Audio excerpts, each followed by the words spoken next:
вместо да се състезавате, да се обичате, мога ли да проповядвам?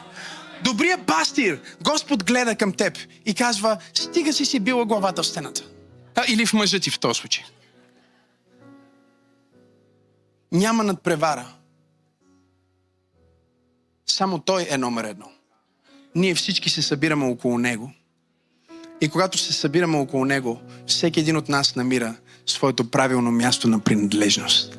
Ръкопляскай, като че вярваш. Нека се опитам да завърша тази проповед. Кажи маси и врагове. Кажи върват заедно. Кажи имам ли врагове? Значи Бог ми е подготвил маса. Кажи отрупана с благословения. Изчистена от всякакви врагове. Много проповедници проповядват грешно, че враговете са ти на масата. Не. Единствените врагове, които ще седнат на твоята маса, са тези, които ти си доведеш със себе си, защото мислиш, че са ти приятели.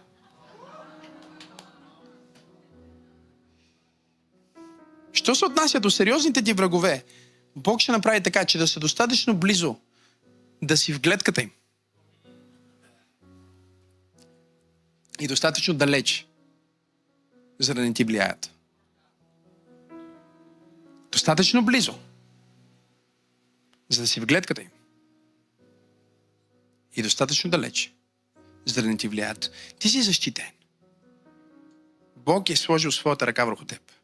И нито едно оръжие, скроено против теб, няма да успее. Знаете ли защо Давид разказва тази история?